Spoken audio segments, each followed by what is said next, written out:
बिस्मिल्लाहिर्रहमानिर्रहीम, अस्सलाम वालेकुम। कैसे हैं आप सब? उम्मीद करती हूँ कि आप सब खैरियत से होंगे। आज मैं आप लोगों के साथ शेयर करी हूँ इंडियन फूड स्ट्रीट रेसिपी, जो कि है असलम बटर चिकन की। बहुत ही ज़्यादा इजी रेसिपी है और ये बहुत ही ज़्यादा टेस्टी बनती है। तो रेसिपी वीडियो अच्छी लगे तो इसको लाइक शेयर ज़रूर कीजिए अपनी फैमिली फ्रेंड के साथ, और चैनल पर नए हैं सब्सक्राइब नहीं किया हुआ तो चैनल को कर लीजिए सब्सक्राइब। तो चलिए बनाना स्टार्ट करते हैं इस मज़ेदार सी ईजी सी रेसिपी को। तो इस रेसिपी को बनाने के लिए मैंने यहाँ पे 1 किलो चिकन ले ली है। चिकन के थोड़े से बड़े पीसेस लिए हैं। एक चिकन के 8 पीसेस करवा लिए थे और इसको वॉश करने के बाद इसमें डीप कट्स लगा लिए थे। तो देख सकते हैं इस तरह से, जैसे तिक्के पीसेस में होते हैं उस तरह से डीप कट्स लगा लिए हैं। अब इसमें हम डालेंगे नमक, तो नमक जाएगा इसमें हस्ब ज़रूरत। अब हम चिकन को मैरिनेट कर रहे हैं। इसके अलावा पिसी हुई सफ़ेद मिर्च जाएगी इसमें तकरीबन 1 टीस्पून के करीब। साथ ही पिसी हुई काली मिर्च जाएगी इसमें ½ टीस्पून। और यहाँ पे हम इस रेसिपी के लिए पीली मिर्च का इस्तेमाल करेंगे, जो कि आपको ईजिली मिल जाती है मार्केट में। ये भी हम डालेंगे 1 टीस्पून। साथ ही हम डालेंगे इसके अंदर लहसुन और अदरक का पेस्ट, जो कि जाएगा 2 टेबल स्पून भर के।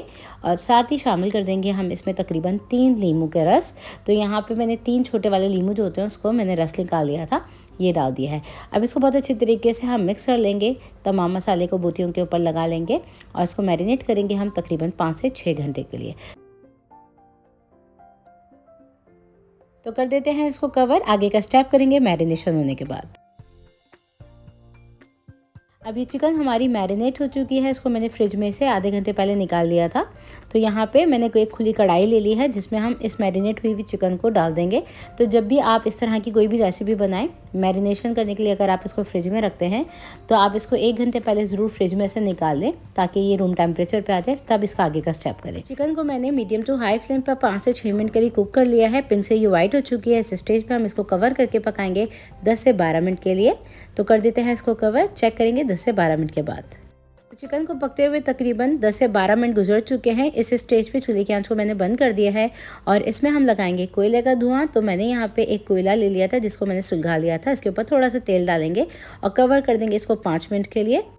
तो यहाँ पे कोयले का धुआं मैंने लगा दिया है चिकन के अंदर। अब इस कोयले की कटोरी को हम निकाल लेते हैं और अब हम क्या करेंगे, इसमें जो ये पानी है ना, थोड़ा सा इसको हम ड्राई कर लेंगे। तो यहाँ पे ये जो पानी है इसका कंप्लीट ड्राई होना ज़रूरी है। आप चाहें तो इस स्टेज पे थोड़ा सा ऑयल डाल के भी इसको भून सकते हैं। और यहाँ पे देखें, हल्का सा ऑयल डाल के मैंने इसको अच्छी तरीके से बस भून लिया है। अब इस स्टेज पे हम क्या करेंगे, इन बोटियों को एक एक करके चूल्हे की आँच पे सेक लेंगे। बस इस पर थोड़े से मार्क्स देंगे हम फ्लेम के। तो देखिए, फ्लेम को मैंने हाई कर दिया है। हाई फ्लेम पे जो है वो हम चिकन को मार्क्स दे रहे हैं इस तरह से। अगर आपके पास ग्रिल मौजूद हो तो उसके अंदर भी सारी चिकन की बोटियों को रख के आप ग्रिल कर सकते हैं। देखिए, सारी चिकन की बोटियों को एक एक करके हम फ्लेम के ऊपर इस तरह से फ्लेम के मार्क्स दे देंगे और इसको हम निकाल लेंगे एक थाल के अंदर। तो देखिए, तमाम चिकन की बोटियों को मैंने इस तरह से ग्रिल मार्क्स देते हुए निकाल लिया है। अब इसके ऊपर हम डालेंगे क्रीम। तो मैं यहाँ पे कुकिंग क्रीम का इस्तेमाल करी हूँ। आपके पास जो अवेलेबल हो आप वो क्रीम डाल सकते हैं। तो मैंने यहाँ पे कुकिंग क्रीम डाल दी है तकरीबन 50 ml के करीब इस तरह से। और अब हम इसके ऊपर डालेंगे थोड़ा सा चाट मसाला। तो यहाँ पे आपकी अपनी मर्ज़ी है, जितना चाट मसाला डालना चाहें डाल सकते हैं। और यहाँ पे थोड़ी सी और मैं क्रीम शामिल कर देती हूँ इसके अंदर। आप लोग मेरी इस रेसिपी को अभी कहाँ से वॉच कर रहे हैं, अपनी प्रेफरेंस कमेंट सेक्शन में ज़रूर दीजिए। और आप लोग मेरी कौन कौन से चिकन की रेसिपीज़ को ट्राई कर चुके हैं वो भी मुझे ज़रूर बताइएगा। अब इसके ऊपर हम डालेंगे गार्लिक फ्लेवर वाला बटर। तो मैंने यहाँ पे बटर को जो है वो मेल्ट कर लिया था। ये 50 ग्राम बटर है, जो कि मैं इसके ऊपर पोर करी हूँ इस तरह से।